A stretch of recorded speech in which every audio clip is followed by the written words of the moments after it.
Hello, and welcome to Varn Blog Solo, and today we continue our discussion of the control opposition with Democratic Party aligned groups and the Democratic Party itself. I'm going to remind you of the comment I got that inspired these two episodes, at least currently two. It may end up being more, I don't know. So let me flash it back up and then remind you what we're talking about here. Hey Varn, great episode on the DSA and game theory today. That was last week. I thought very similar things about the uncommitted movement regards to Gaza during the 2024 election. Was wondering if you thought the concept of control opposition applies to DSA, the Democratic Party, and groups like 5051 and Indivisible, and if so, what light it sheds on the nexus of political actors and how they behave. Now, last time I talked about why you can't really call the Democratic Party control opposition in the classical espionage sense, or even in the COINTELPRO sense, but you can call it having some functions of controlling the opposition by controlling the range of actionable and debatable policies, as well as capturing energy of activists through tying them into the Democratic Party's patron network, NGOization, that sort of thing. I'm very hesitant to use the more expanded definitions of control opposition because they come from a world of espionage and were then tied in later on to military intelligence and then general intelligence of the state. And then lastly, into the conspiracy culture. And if we use it in a structural way, and it's not clear that we're being structural or metaphorical, then it sounds like we're positing conspiracy theory that we may not be positing.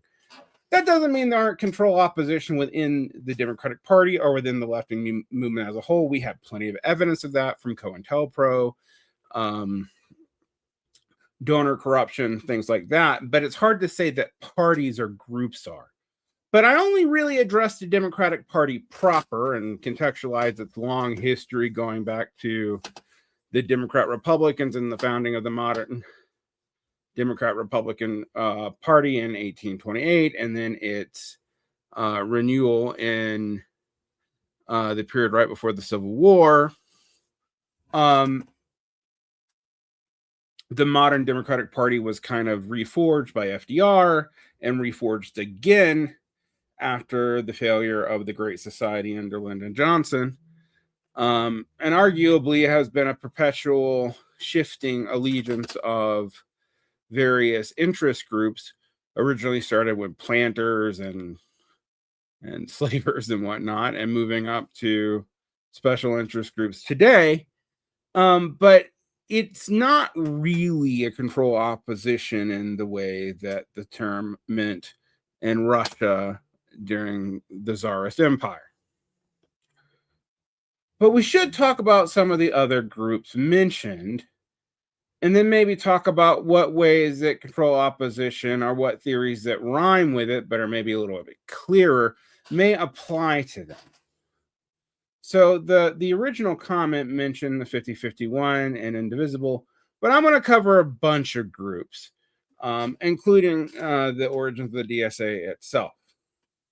We're going to start with the 5051 movement, which is a decentralized progressive movement that is grassroots, maybe in quotation marks, and we'll get to that in a minute, that emerged in early 2025 in the United States. It is primarily an organization that protests against the police and actions of the second Donald Trump administration, almost specifically. The name is an abbreviation for 50 protests, 50 states, one day, or the one movement. The movement began as a viral Reddit post by user Evolved Fungi in late January 2025, which is interesting because a lot of these things come through Reddit, and QAnon, and a lot of those things came through 4chan before, and Reddit kind of is the modern equivalent of that, although it leans more liberal these days. Didn't always.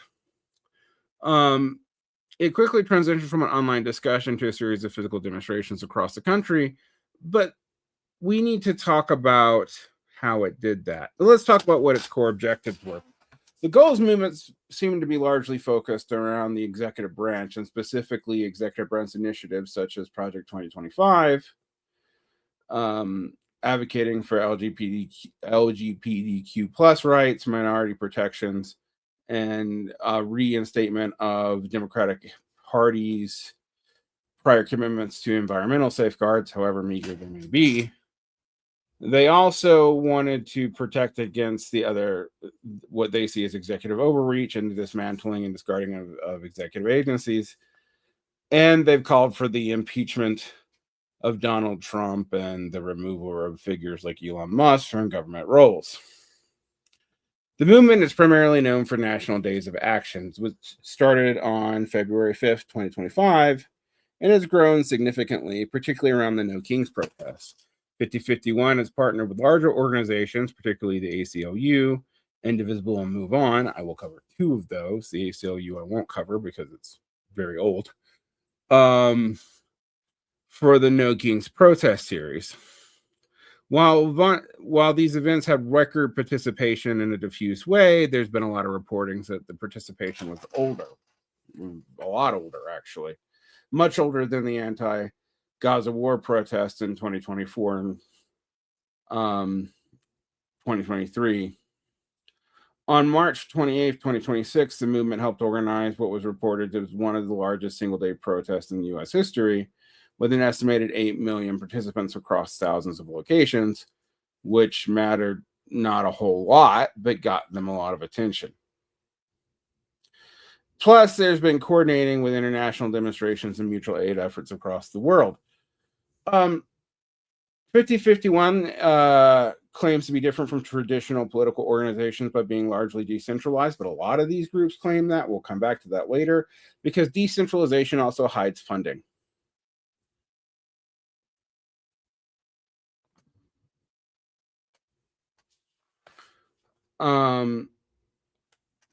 It operates through local chapters that coordinate via social media and have a central handbook of principles prioritizing nonviolent civil disobedience and a rapid response to organizing. Some without having like a core organization beyond the initial effort.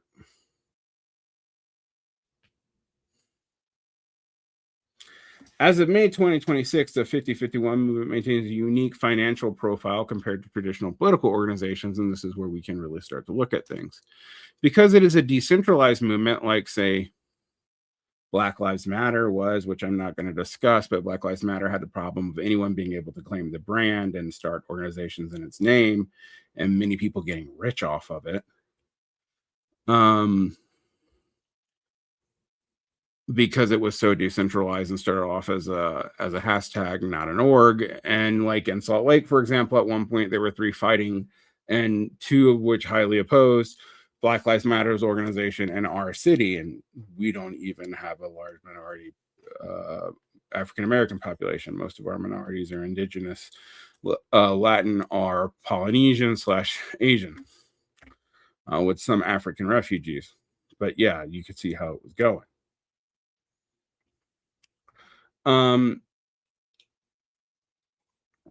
But this decentralized nature, like with Black Lives Matter, leads to multiple movements with multiple funding lines instead of a single incorporated entity. It does not have a central bank account. It does not have a public board, and it doesn't even have a public treasurer.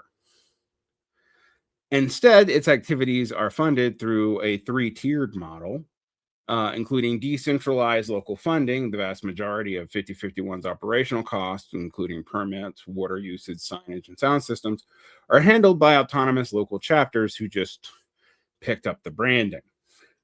Chapters use a mutual aid model, crowdfunding through platforms like GoFundMe or Open Collective, are passing a hat at local meetings. Now I'm going to add, that's not what mutual aid historically meant in either the labor movement or the socialist movement.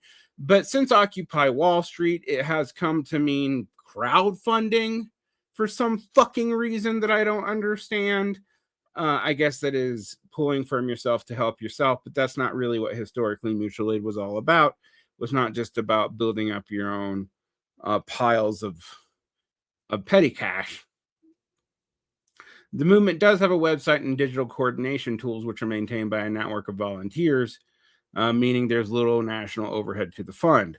But there are institutional partners So while 5051 itself doesn't collect major checks, the National Day of Action are often subsidized by established progressive organizations and unions that provide logistical support, legal aid, marketing, etc. Key institutional backers are the PACs around the National Education Association, the PACs around the American Federation of Teachers, and the SEIU, which have been instrumental in providing logistical resources and mobilizing members for 5051 events. That's the union himself. And if any money came through that, it came through PAC money. The Political Revolution PAC, which is a descendant of our revolution, although is not the same thing as it, is legally distinct, was one of the first official partners and helped fund the movement's early digital maps and protest directives. And action nonprofits such as Indivisible, Move On, and the ACLU often covered a cost of large-scale staging, security for major events, renting of areas, etc., etc. There's also a bunch of key donors and supposedly wildcard giving, which helped this organization. One, because the movement is decentralized, it is difficult to track high net worth donors. We're going to see a lot of this when I talk about Democratic Party orgs today, and some of it's going to be a little bit more problematic than others. However, trackers like Influence Watch have identified several philanthropic entities that have funded the broader resistance infrastructure that 5051 uses. So one is Brian Acton and Sunlight Giving. Acton, who is the co-founder of WhatsApp, and his foundation have been noted for supporting digital transparency and grassroots organizing tools that 5051 relies on. Small donor contributions also are a major thing, but small donors can be, hoarded together. Generally, however, the donors are of smaller amounts, usually under $30 a pop, when not that many whales holding up. It's important to note the legal status of the 5051 movement, though. It has no plan to incorporate as either a PAC or a 501c4, unlike the DSA or some of the other PACs we mentioned. This is a deliberate tactical choice to remain undecapitatable, leaderless resistance shit, and avoid the financial transparency requirements that come with formal incorporation, which I argue would make them more vulnerable to legal and political targeting, but also hide who funds them. We do know, however, kind of salaciously, that there is a relationship between Walmart and the 5051 movement. Although Walmart is not an official corporate sponsor, it has no official partnership, but it is rather a complex situation involving a specific billionaire heiress, corporate distancing, and worries about political backlash. Christy Walton is a billionaire heiress to the Walmart fortune, and in early 2025 and in 2026, Christy Walton personally funded the full-page color advertisements in the New York Times, calling for the mobilization and promoting No Kings protests, which were directly tied to the 5051 movement. Reports suggest her support was partly driven by opposition to the Trump administration's tariff policies in specific, which significantly impacted Walmart's supply chain and bottom line. Pro-Trump politicians and even some progressives, including Representative Anna Paulina Luna and Carrie Lake, explicitly tied the 5051 movement to the Walmart dynasty due to Walton's public advocacy. But Walmart Incorporated has gone to great lengths to distance the company from the movement. Walmart released an official statement clarifying that Christy Walton does not serve on the company's board and has no role in its decision-making. They emphasize that her political spending is entirely personal, which it probably is, frankly. And in contrast to Christy Walton's support for progressive causes, data from 2024 and 2025 showed that Walmart's corporate PAC and other members of the Walton family have his favored Republican candidates by a wide margin, usually 5-1 in their giving, although they give to both sides, which is often going to be the case for corporate donations. While there was a boycott Walmart backlash because of Christy Walton's visible support, it really didn't go that far. High-profile Republican figures and social media users launched the Boycott Walmart campaign, accusing it of funding revolutions against administration. And there have been strains in the relationship because of public clashes with Walmart over the tariffs with the executive branch. The administration famously told the giant to eat the tariffs rather than passing the cost to consumers, which of course they're not going to do.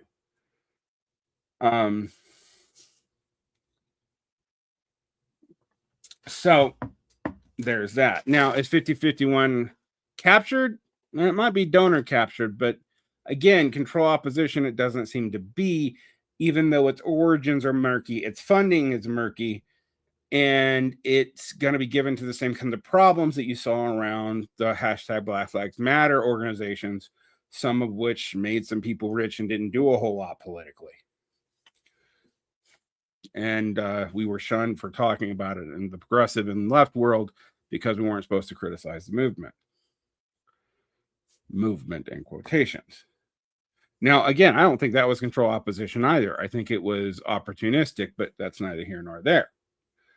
5051 has a relationship with Our Revolution and Indivisible, both of which have a history of actually opposing Walmart. Our Revolution, consistent with its Fight the Oligarchy platform, targets Walmart in its campaigns for higher wages and improved labor rights. They generally view the company as a primary example of corporate overreach, and Indivisible has utilized Christy Walton's No Kings ads to help coordinate their own local chapters, creating a strange bedfellows dynamic where billionaire heiresses' resources are used to amplify grassroots activist networks.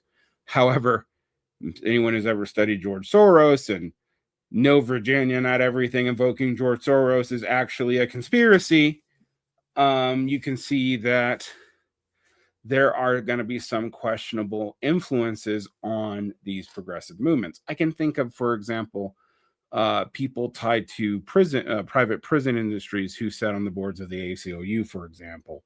Not going to name names, but you can look it up. So you have the potential for donor capture, particularly since there's no oversight into who the donors are. So the relationship between 5051 is antagonistic on a corporate level, but logistically linked through independent political activities of Christy Walton and some of the tariff interest of the Walmart Corporation, even if they by and large favor conservative candidates. Now, we need to talk about some other groupings. Let's start with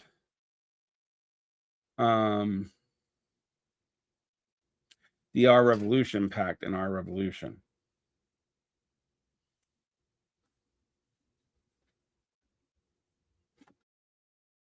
So Our Revolution is a progressive political action organization that was founded in August of 2016 by Senator Bernie Sanders. It emerged as a 501c4, same thing as the DSA, a nonprofit designed to sustain momentum and push for the political revolution of the Sanders campaign. This was a model actually adopted from the Organizing for Action, the campaign ROFA of Barack Obama, which I'll talk about in a minute. The organization primarily has three pillars: revitalizing American democracy by re-engaging millions of working class voters in the political process as they have been fading through the last 30 years, and to counter the influence of corporate dark money in that regard. Empowering progressive leaders, recruiting, training, and electing progressive candidates for office, as well as creating a whole lot of podcasts, if we're quite frank, ranging from local school boards to the U.S. Senate, often coordinating with the DSA, but separate from it, and elevating political consciousness, educating the public on issues like single-payer healthcare, climate change, wealth inequality, and a $15 minimum wage, again, often like the DSA, but separate from it. The executive director since 2019 has been Joseph Givargizi, I think. The board chair is Larry Cohen, who was a former president of the Communication Workers of America, or the CWA. Its founding members included people like Nina Turner, who had even served in leadership roles.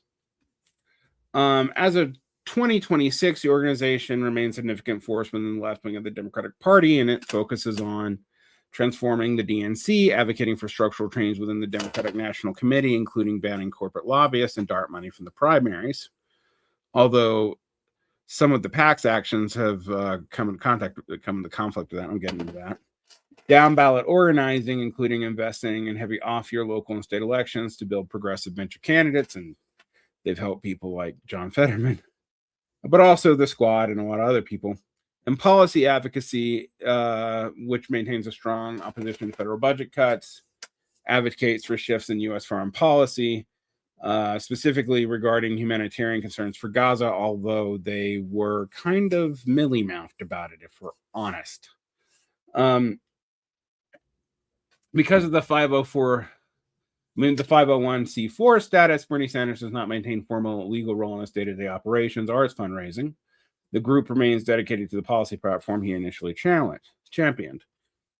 Now, this is a lot like the Organizing for Action, or OFA, although they had two very different philosophies on how to handle the energy of a presidential campaign once the election is over. While both sought to turn a personality-driven movement into a permanent political machine, they kind of diverged sharply in their relationship to the Democratic Party. The OFA is institutionalist. Originally Organizing for America, which was within the DNC, and later Organizing for Action, which is another 501c4, designated was designed to support a sitting president. Its primary goal was to mobilize Obama's massive email list to pressure Congress to pass his legislative agenda, such as the ACA. And it essentially functioned as an extension of the White House because Obama won. The problem that you had, though, is that they quickly went out of power in Congress, and the effect that it had on Congress became kind of mute. Our Revolution was founded by the losing candidate within a single party, and was to challenge the party establishment from the outside, rather than supporting a central executive's platform. Both focused on bottom-up power, but the bottom-up power from Our Revolution, recruiting and running progressive candidates to replace more moderate incumbents, is kind of an insurgent, almost Tea Party-esque move. Candidate selection and endorsements are quite interesting. OFA specifically avoided endorsing candidates in the Democratic primaries. Its mission was in nonpartisan issue advocacy and supporting the Democratic brand. Our Revolution focuses on endorsements, so does the DSA. It actively seeks to shift the Democratic Party to the left by backing insurgent candidates like Squad members like Alexandria Ocasio-Cortez or Rashida Tlaib. We can talk about if they're really all that insurgent at this point, but they were viewed as such. Tlaib kind of still is, against other establishment figures. But both organizations came out of a post-campaign transition struggle. Both found it difficult to maintain the same level of volunteer intensity that they had during presidential races, and honestly, that's why a lot of that function went to the DSA that was largely in Our Revolution. And there are legal constraints of 501c4s, which are social welfare and advocacy organizations. Both faced scrutiny over dark money since they aren't required to disclose all donors, and strict legal limits on how much they can direct political campaigning compared to traditional PACs. But there is a relationship because they both came out of campaigns and off of drives of small donors.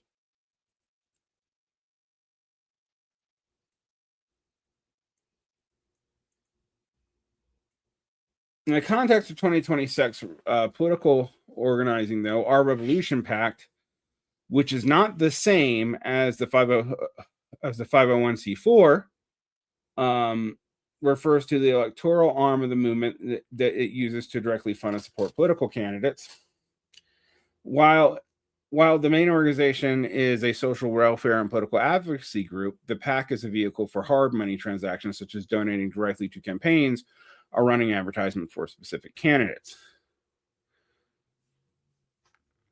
The relationship with the nonprofit is a little odd. The structure is designed to keep movement building and election winning separate for tax and legal reasons. The nonprofit, the 501c4, focuses on grassroots organizing, protest coordination. They're involved in the No King rallies directly too, and issue advocacy. The PAC handles endorsements and financial support of candidates. It is required to foreclose its donors and is subject to federal contribution limits, unlike the nonprofit. Current leadership and strategy. Again, the PAC is currently spearheaded by its executive leadership, including, again, Joseph G. Varghese. I think that's how you pronounce his name. In 2026, the strategy is built on the same thing that you see before, which is an anti-oligarch platform, primarying corporate Democrats, and a small donor focus. And 2026, they've endorsed a few candidates such as Greg Cesar, Summer Lee, in Pennsylvania. Greg Cesar is in Texas, and Nina Turner.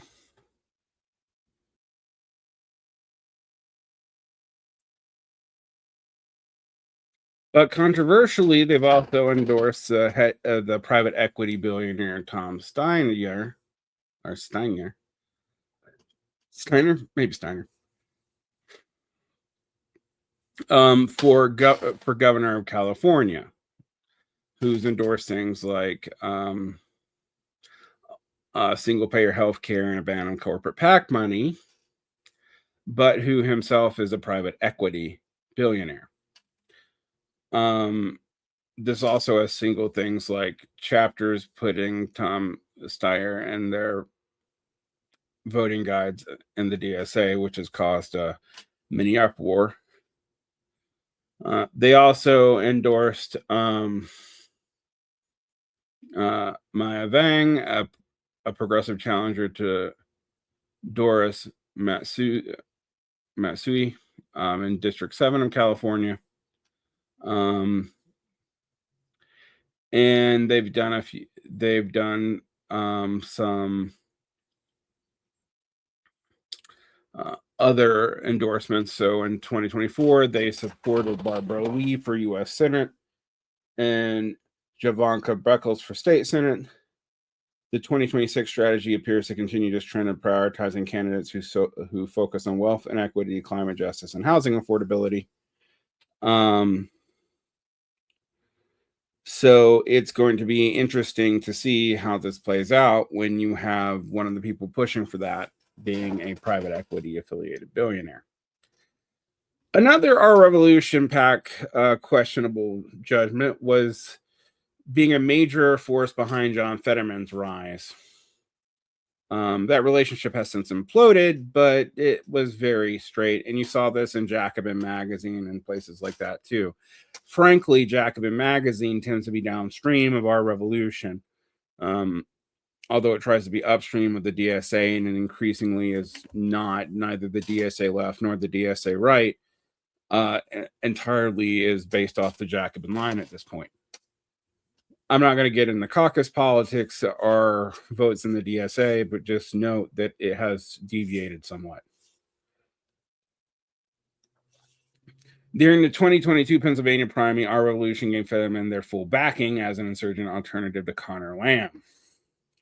They officially endorsed him, framing him as a champion for Medicare for All, $15 minimum wage, and legal marijuana, none of which has come to pass. Although we've gotten closer to legal marijuana, ironically, from Trump's rescheduling. The organization utilized a massive email list and grassroots chapters to canvass for him, helping him secure a 59% landslide in the primary against Dr. Oz. Lots of money went to Fetterman through Our Revolution and Our Revolution PAC. The relationship began to fracture shortly after he took office and reached a breaking point in 2026. Fetterman has moved sharply towards the center, actually, I would say even the right, and in some cases the right. He famously stated he's not a progressive and became a vocal supporter of several of the Trump administration's initiatives in the second administration, including a foreign policy maneuvers in Iran and Venezuela. Against the party, he seems to have replaced Joe Manchin as the rotating villain. The Mark Wayne Mullen vote, Fetterman was the decisive committee vote to advance Trump's nominee for Homeland Security, which Our Revolution and other progressive groups decried as betrayal. And his unwavering support for Israel has even outstripped Our Revolution's call for moderation on Gaza. Fetterman isn't up for re-election until 2028, but Our Revolution has already signaled they'll probably back his primary challenger. His approval rating in Pennsylvania is only 22%. 62% disapprove of him. So he's made neither the conservatives nor the progressives happy. Many such cases. We can think about this with Joe Manchin as well in Virginia. So our revolution has had some questionable judgments, but it doesn't make them control opposition. It means they fell for working class aesthetic. The PAC has been a point of contention within the broader progressive movement, though, and particularly our Revolution PAC, as noted in the history of the organization. It faced several founding staffers who left in 2016 because they felt the movement should only operate as a transparent PAC rather than a nonprofit, because the nonprofit is not as transparent. The PAC has become more professionalized, and it served as an electoral engine for state-level protest groups like 5051. So it's tied into this industry as much as it's tied into anything like the DSA. It's provided a bridge between the national days of action and the vote and calling for voting booths on election day. Our revolution remains a core organization of the progressive movement in 2026. It has experienced several significant splits in staff to partner since its inception, though. The splits were primarily driven by disagreements over its legal structure and refusal to operate as a traditional political action committee. The foundational staff of 2026 split. The organization began having problems early on, including in August of 2016. 8 core staff members, including the entire organizing department, resigned just days before the official launch. The staff protested the appointment of Jeff Weaver, Bernie Sanders' former campaign manager, as president, and a decision to operate as a 501c4 rather than a PAC. The concerns were 501c4s allowed the group to accept DART money from billionaires, the very thing the Sanders campaign had fought against legally. This was led by organizing director Claire Sandberg. A lot of the former staff members went on to work for other progressive groups such as Justice Democrats and MoveOn.org, or Move On, excuse me, it's not .org anymore, which operate with different financial disclosure rules. The 501c4 status gives you a lot of room to maneuver, but it also limits what you can do, but it's less transparent. You don't have to disclose all your funding sources. The DSA actually does, and I'll cover that. And since this video is already getting long, I might spend a whole episode on the DSA's relationship here before I get into controlled oppositions. There's a shift towards a live PAC because our revolution is legally barred from direct coordination with candidates due to its 501c4 tax status. Several PACs have effectively split the work of the movement that had once been hoped to be done under one roof. These organizations now handle direct electoral work, which our revolution cannot legally do because of its tax status, in addition to the Revolution PAC. The Justice Democrats, which was also founded by former Sanders staff and allies, is a PAC focusing on primary and corporate Democrats. And while they often collaborate with our revolution and the Revolution PAC, they are also a separate legal entity with different legal and finance structures. And we'll talk about them later. And then you have the Congressional Progressive Caucus PAC, the CPC PAC, led by figures like Pramila Jayapal and Greg Cesar. This PAC has become the primary vehicle for electing progressives to Congress, absorbing many donors and activists who felt that our revolution structure was too restrictive.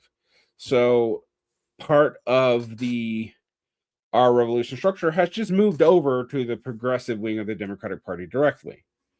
Under the presidency of Nina Turner, who's also gotten its endorsement, the organization saw some further internal friction. One is Lucy Flores, a founding member of the board and former Nevada Assembly movement who resigned in 2018, citing a lack of investment in Latino outreach and internal management issues. And Teslin Figueroa, who was a high-profile consultant who was fired following a controversy over the past commitments, and leading a settlement and further board resignations, including people like Catalina Vasquez. In the 2026 midterm cycle, the split is more ideological than structural. Many activists have moved towards the 5051 movement for rapid response street protests, while our revolution has doubled down on internal Democratic Party reform and it's fighting the oligarchy platform, even now that it's endorsed an oligarch. The organization continues to face pressure from its anti-oligarch ring to convert it to a fully transparent PAC to avoid any perception of accepting on the close dark money. But this has only been further conflagrated by the endorsement of Tom Steiger, the private equity billionaire.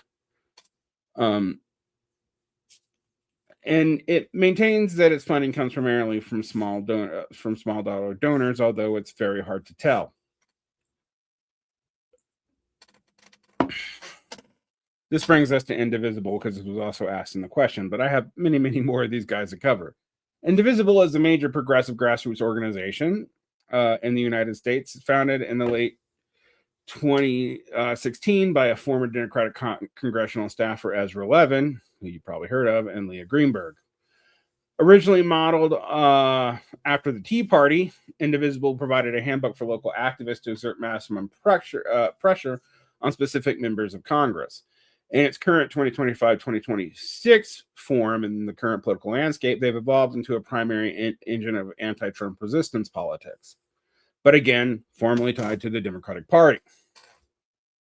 They have a tactical focus, which centers on constituent power. They believe that local voters have the most leverage over their representatives through town halls, office visits, persistent phone campaigns, and generally the Mr. Smith goes to Washington strategy. They do defensive organizing to block and bird dog things like the implementation of Project 2025, the implementation of Doge, and imposing figures like Elon Musk and most of the Trump cabinet and the federal government. And they have been pretty heavily involved in the No Kings protest series. They frequently co-lead these events with the 5051 movement and the ACLU. Indivisible, ironically, is actually divisible because it has three legal branches. There is the Indivisible Project, which is a 501c4, which is the advocacy arm, which maintains its national coordination and policy campaigns. There's Indivisible Civics, which is a 501c3, which is a voter education, resource creation, and training program that operates under a different NGO status. And then there's the Individual Action, or the Individual Action PAC, which is its electoral arm that endorses and funds progressive candidates.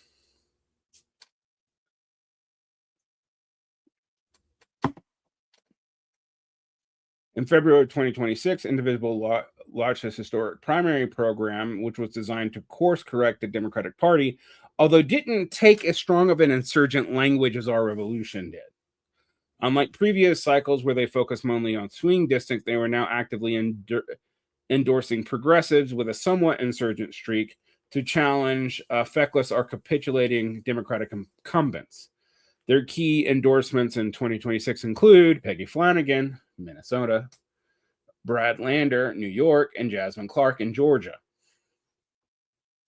They also tried to lead a May Day economic blackout, which some people called a general strike, which it in no way was.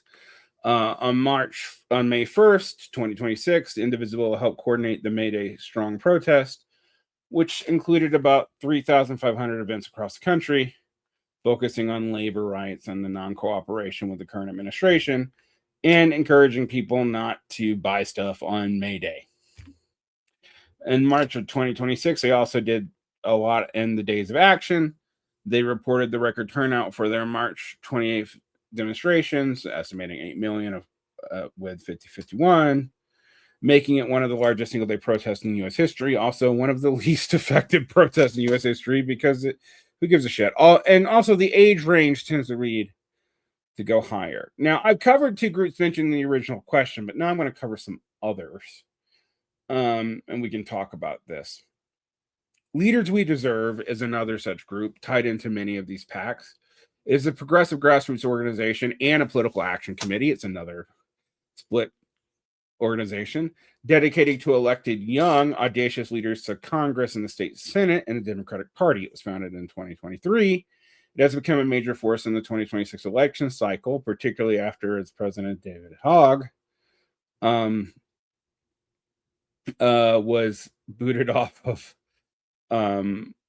his position in the DNC, positioning itself as a generational counterweight to a traditional and very old Democratic establishment. The organization was co-founded by two high-profile youth figures, David Hogg, a prominent activist and co-founder of March for Our Lives, and Kevin Latta, a veteran political strategist who served as a campaign manager for Maxwell Frost, the first Gen Z member of Congress. It's nothing I like a congressman with a Gen Z stare. The group's goal is to build an Emerly's list for young people and politics. They argue that the current political system is stacked against younger candidates and that the Democratic Party has become too reliant on aging incumbents, many of whom are even dying in office, who lack the urgency to address modern crises because they literally don't have a future since they're 80.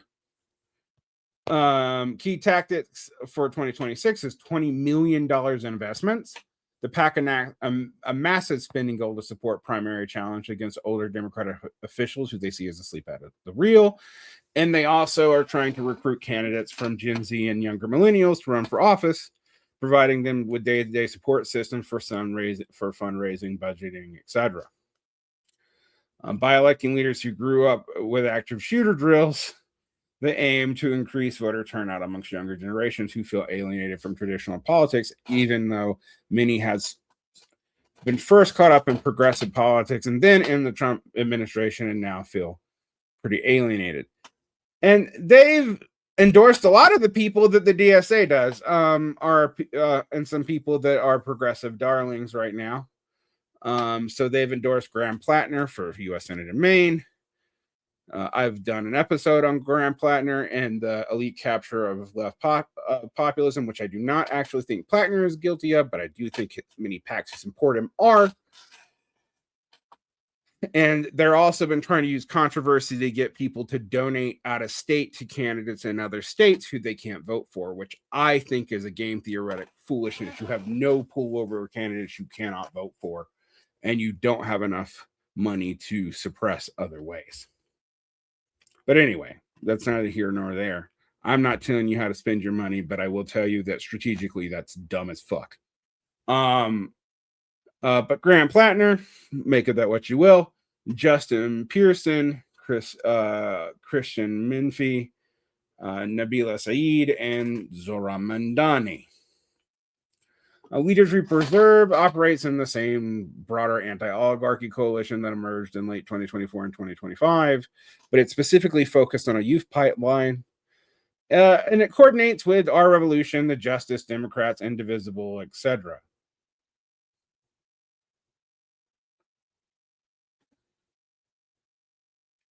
Which brings me to the Justice Democrats, which is a progressive political action committee, another PAC, founded in early 2017, with the expressive goal of transforming the Democratic Party by primarying establishment or corporate Democrats, also loosely based on both Our Revolution and on the OFA of Obama. While Our Revolution and is a 501c4, Justice Democrats is a PAC. Now, there's a Revolution PAC too that comes out of Our Revolution. So there's multiple PACs that came out of this. There's actually a couple of additional ones. I'm just not going to go into them today. Justice Democrat is a PAC that functions as a sophisticated political talent agency, recruiting, training, and running specific candidates for office. The group was founded by former Bernie Sanders campaign staffers such as Chakrabarty and Zach Exley, and media personalities from the Young Turks, such as Sink Uyghur and Kyle Kulinski. Some of my least favorite media activists, but nonetheless. The most famous success was recruiting Alexandria Ocasio-Cortez in 2018.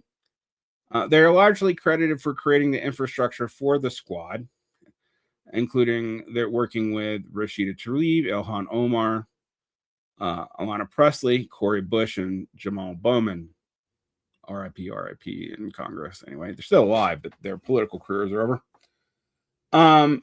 They function with the inside-outside strategy and often coordinate with parts of the DSA, although parts of the DSA find this embarrassing and don't talk about it a lot. The organization has a very specific and controversial litmus test for its candidates. They say no corporate PAC money. All candidates must refuse all donations from corporate lobbyists and corporate lobbyist PACs and only take political action PACs. Policy absolutism. They must support medical for all, a Green New Year, and tuition-free public college.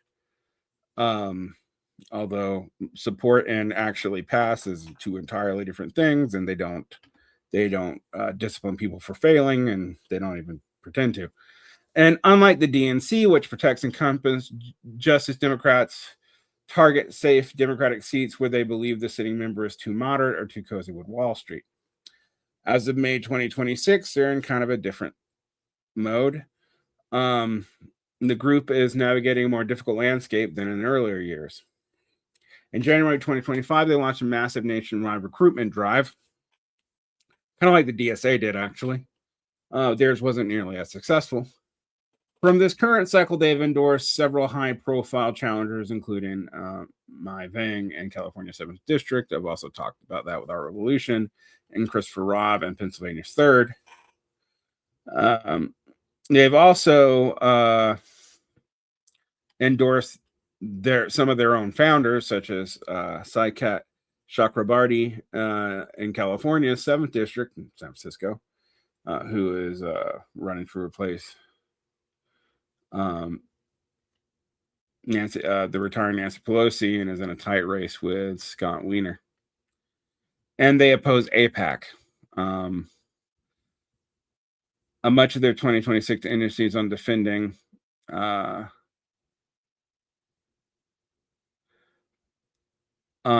candidates who may face AIPAC suppression. If you think about what happened to Cori Bush and Jamal Bowman, you can see why, although I don't think that's why those two candidates lost. I think Jamal Bowman's calling parts of the DSA, COINTELPRO, probably did not help him at all, which he definitely did. All right.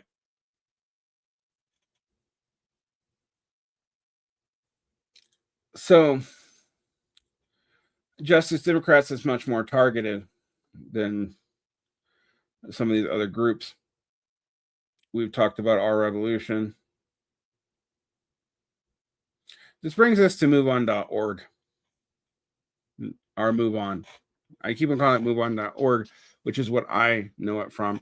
And it, again, has two different organizations. It's probably the largest progressive grassroots organizing group in the United States, although that's questionable because it's also questionable how relevant it still is. But I'll get into what it claims for its numbers.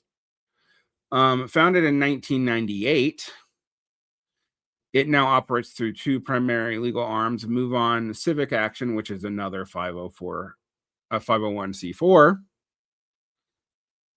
like Our Revolution, like the DSA,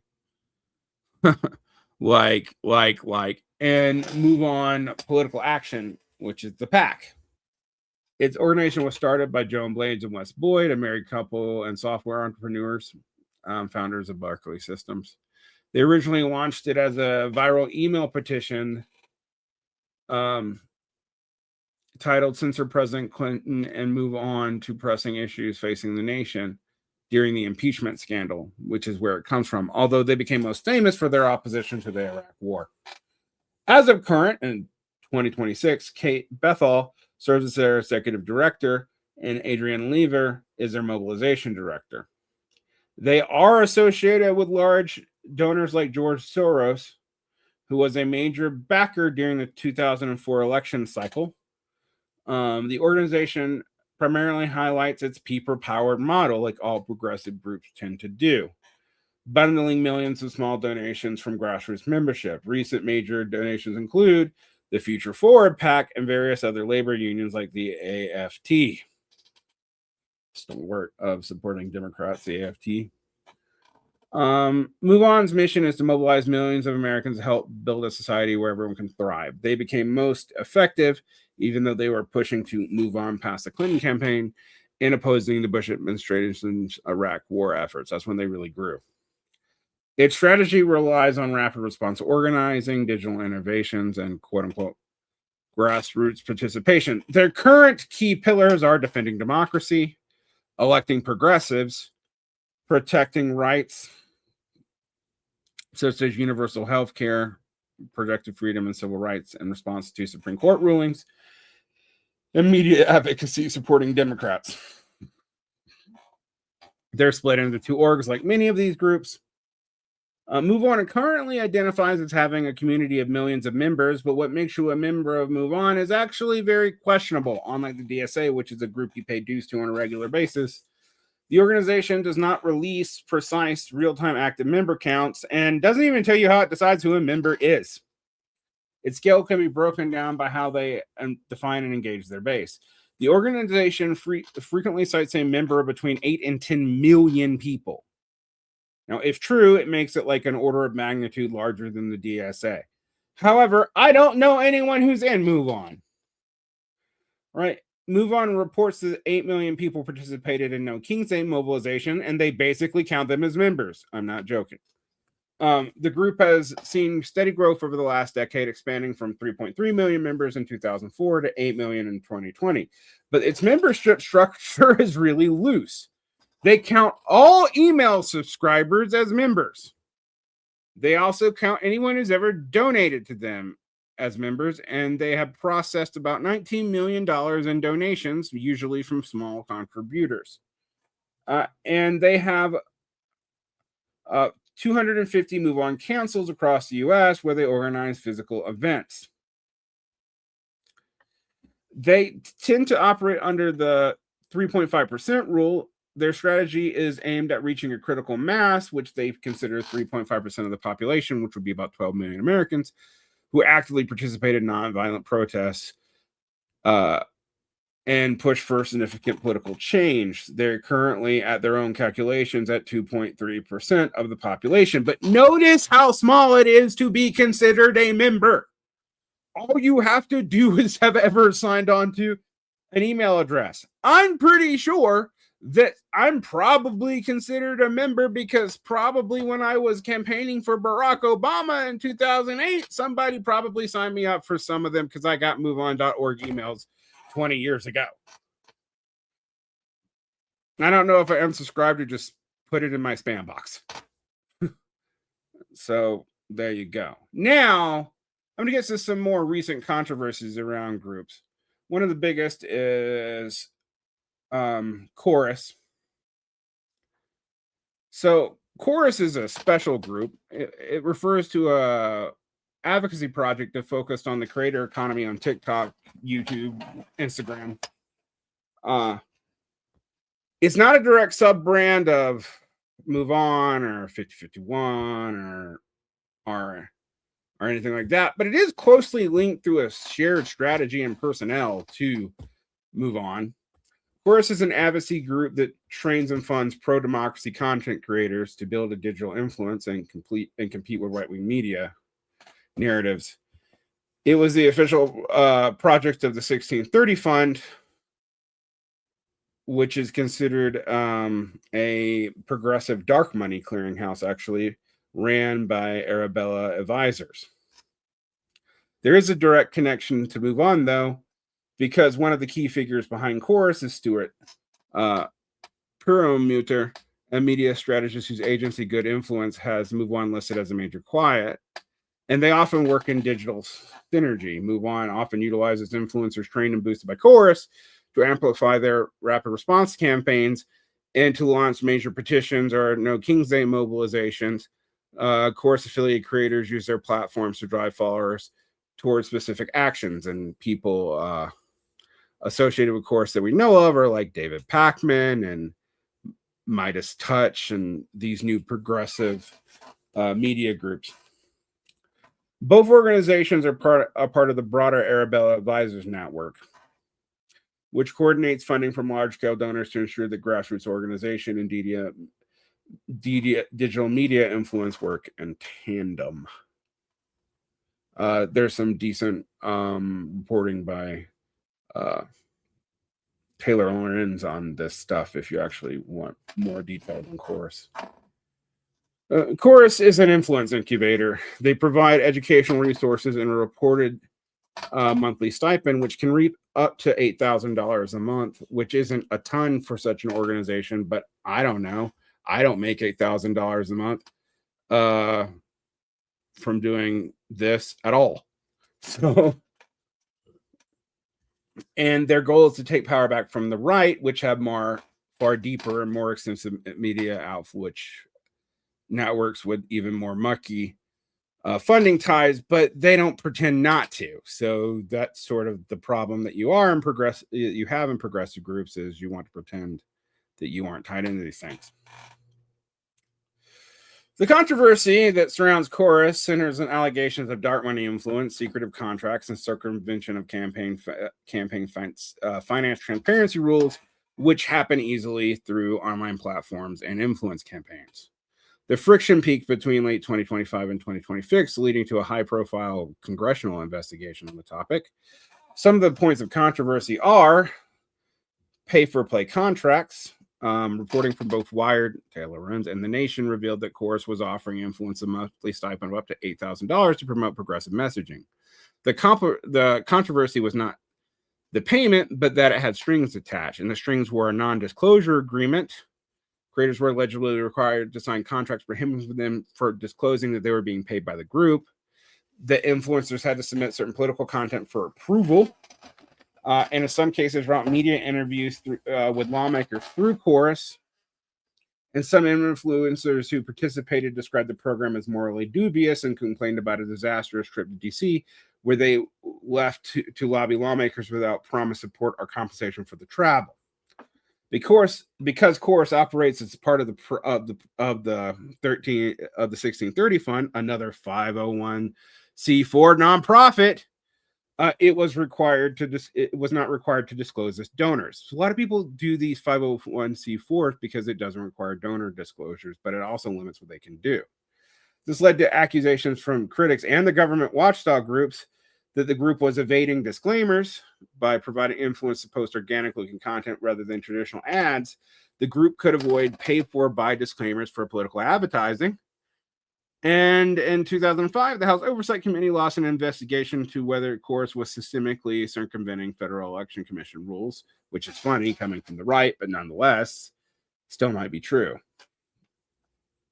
As a congressional investigation intensified, the legal structure of Chorus shifted rapidly. Investigators called this a disturbing pattern of opacity. On January 1st, 2026, the 1630 Fund officially severed ties with Chorus, stating it was no longer a project under their umbrella. The Creator Collective was founded, and Chorus transitioned to it. It was founded by Graham Wilson.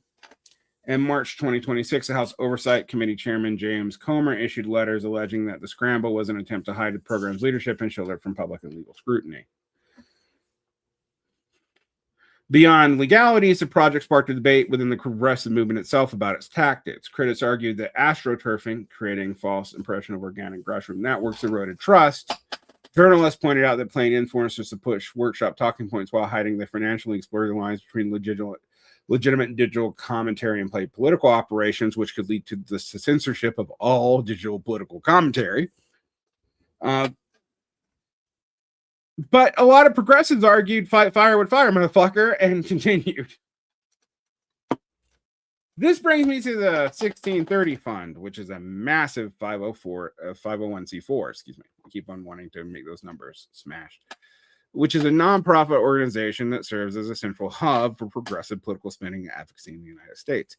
It is often described by watchdogs and media groups as a dark money group, as well as a social welfare organization, because it's not required to disclose its individual donations to the public.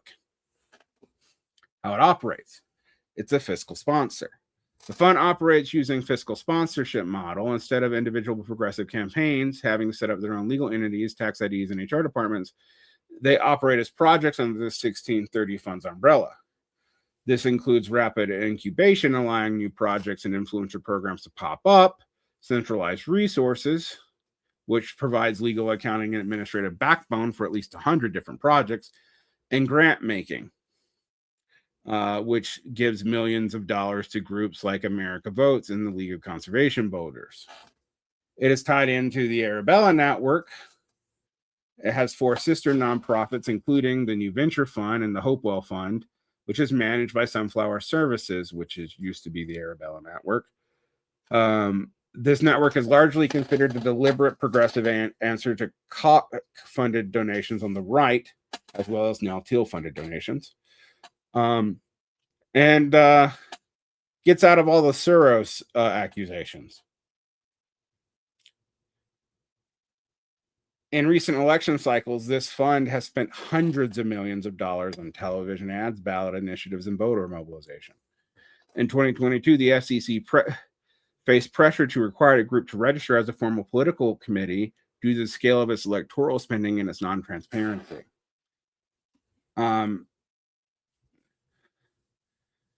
It was involved pretty strongly in the chorus scramble and has had transparency organization allegations labeled against it from Congress.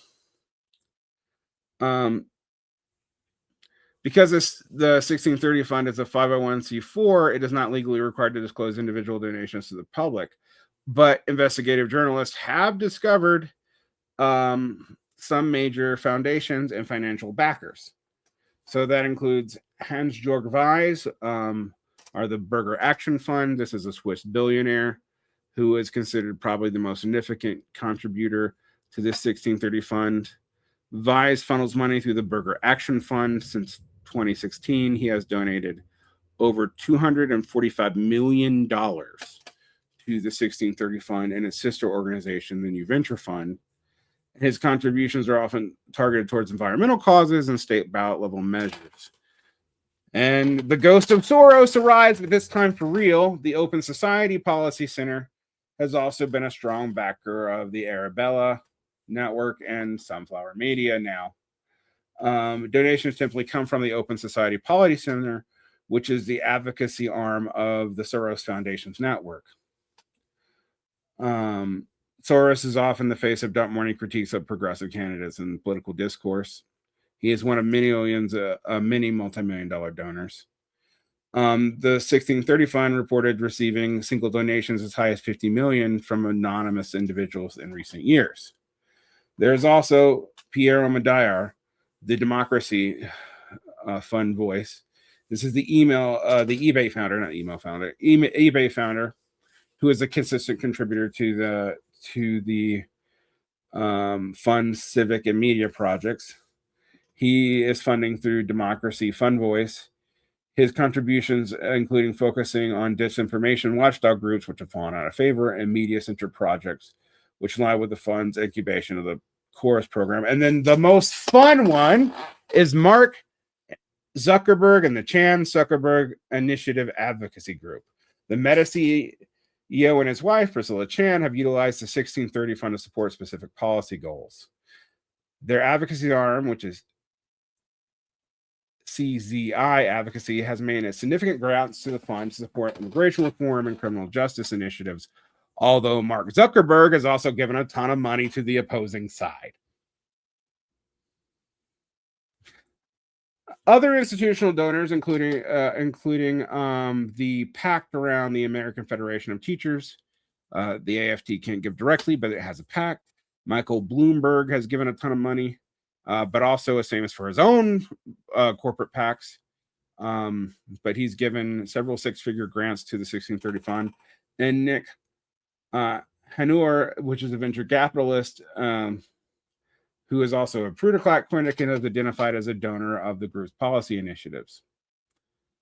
One of the concerning things about the 1630 fund is that 2/3 of the fund's total revenue came from 4 anonymous donors in 2025.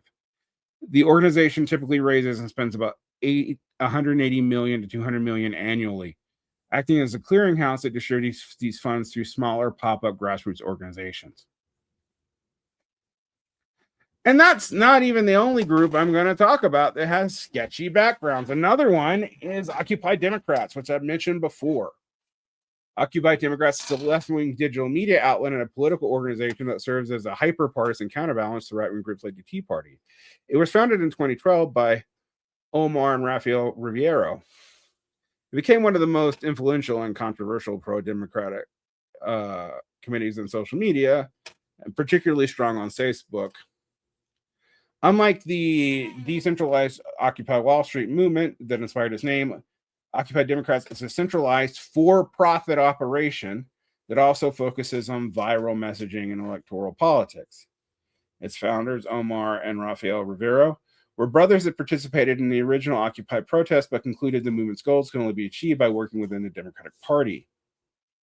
Grant Stern currently serves as its executive editor, and in operations run through Blue Digital Strategies, which it used to be called Blue Deal LLC, a consulting firm owned by the Riviero brothers. They also launched Tribal, a social media platform that marked as a pro-democracy alternative to Twitter that no one used. Funding sources, including straight-up ad revenue coming from digital ads on their websites and social media traffic, small donations through a political action committee, another PAC, which they have raised hundreds of thousands of dollars. In 2025 alone, supposedly they have raised $650,000. And they also charge consulting fees. Financial records have shown that a significant portion of the money raised by their PAC is paid back to their own consulting firm, Blue Deal LLC, which is now Blue Digital Strategies for digital consulting and meme production. It's been criticized for being hyper-partisan, also rapid response content like Move On, for supporting progressive candidates like Bernie Sanders, but for being plugged in explicitly to the Biden campaign, where they were explicitly used to help disseminate political information. And they advocate for the same policy of progressive platforms that the Democrats don't ever pass, such as Medicare for all, a $15 minimum wage, which should now be adjusted to a $25 minimum wage given inflation, and student debt cancellation, and the latter. But it's been interesting because the Occupy Democrats also operate in billionaire-funded super PACs. Blue Digital Strategies, which used to be Blue Deal LLC, is a private political consulting firm and media firm that serves as the backbone for Occupy Democrats. And again, the firm is owned and operated by the brothers Omar and Rafael Riviero. It effectively functions as the business side of their political activism and handling digital infrastructure, meme production, and advertising for various platforms. It does content production, strategic consulting, and as a media incubator for things like Liker and Tribal, things that really didn't go off so much.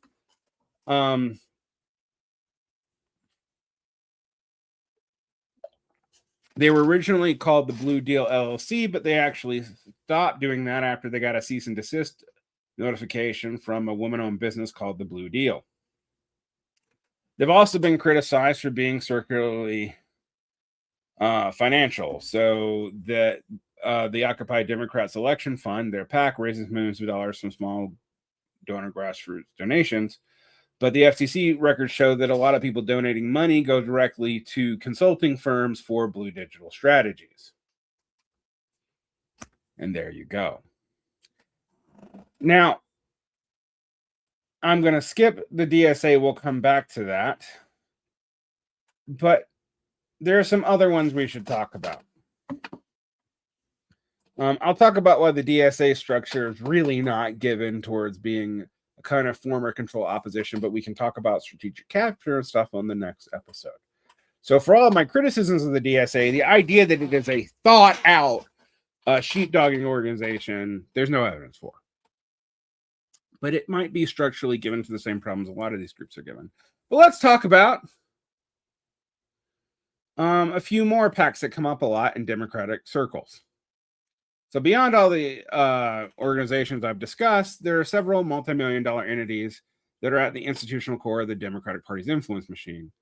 These range from dark money ad testing factories to local news networks that act as digital messaging distributions. One of the biggest ones is FS PAC and the Future Forward USA Action.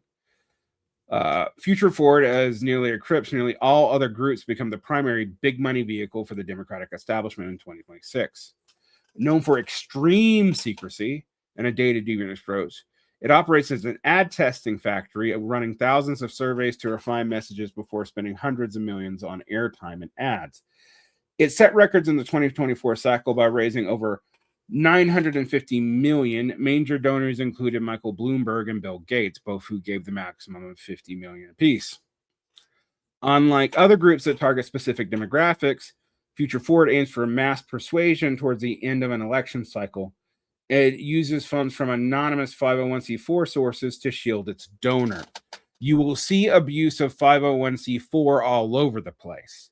It limits what people can do, but it creates a non-transparent environment. One of the ironies of the DSA, hey, when I talk about it on the next episodes, because this ended up way longer than I was hoping,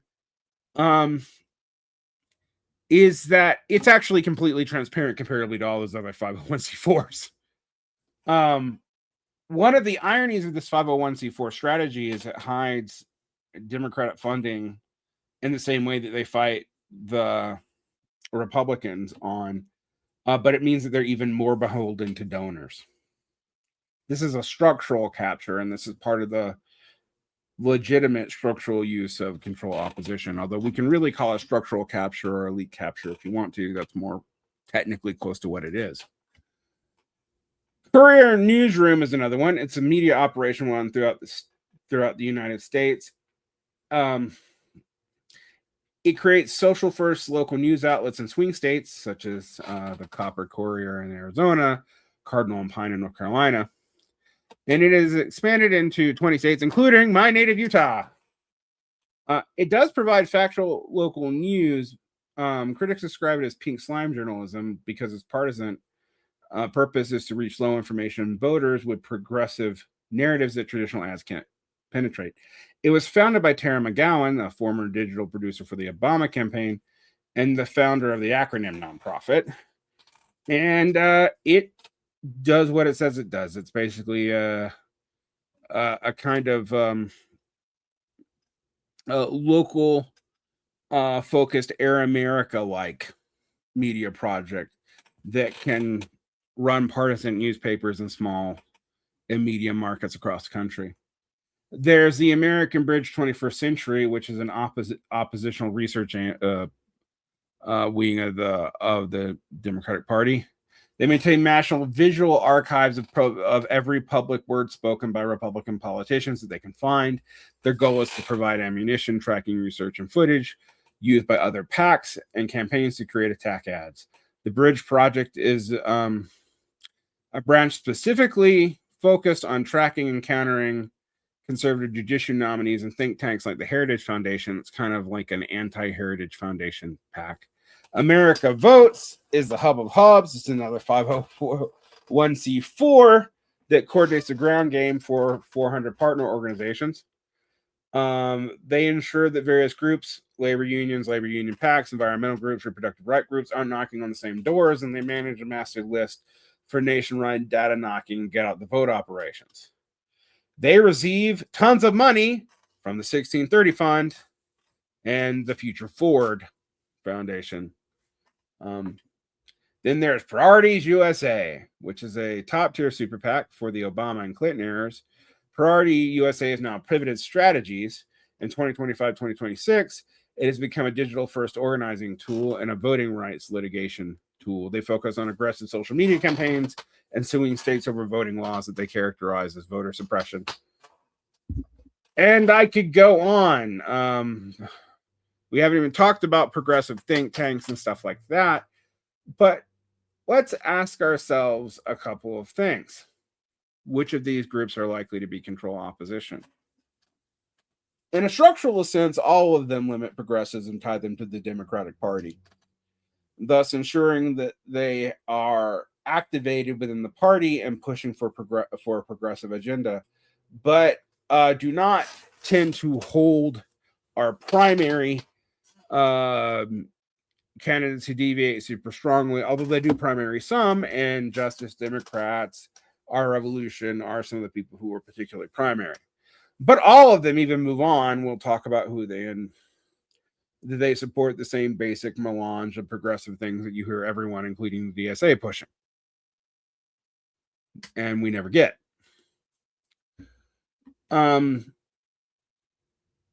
This is structural capture or elite capture. The donors are obvious. Bloomberg,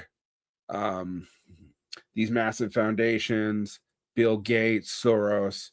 The names that conservatives foam at the mouth about and present conspiracies over really do have a disproportionate influence on the NGOs. Also, the NGOs do allow the ability to hide dark money. And that allows donors to control a lot of what they do. And that is where control opposition is really possible. The other place you can do control opposition is small sectarian organizations. Not so much things like DSA or the Democratic Party. The Democratic Party doesn't need to be a structural opposition. It's basically a little opposition anyway. It doesn't need to be controlled because why would it? It's invested in the same government in the first place. I'm going to do a whole episode on the DSA here because while I'm often a critic of the DSA, I do want to talk about how we should really distinguish our criticisms of it structurally from anything like control opposition. And while elements of the DSA may be accused even by other DSAers, even by me, who I am currently in the DSA, of sheepdogging, I don't think you can accuse the entire organization of that, partly because it's just too decentralized. But I'm going to do a whole episode on that maybe will be a little shorter. And then I want to talk about which of these organizations might be control opposition and what kind of control opposition they may be. Who knew that one comment was going to generate 3 fucking videos? All right. Like and subscribe, hit the bell, protect your peace, and look a lot of this stuff up. I've been doing research on this for years. This is a culmination of a lot of research. I'm going to try to give you some sources for this stuff, but there's a lot to push out. So we'll come back to that. All right. Take care. Like and subscribe. There's more behind the Patreon. And protect your peace again. Keep fighting for a better tomorrow. And use your words carefully. Control opposition implies a lot of stuff. And it's easier to have control opposition in individuals or small groups than it is mass groups. Although it is very easy for these 501c4s to be donor captured. And that is a real problem. Take care.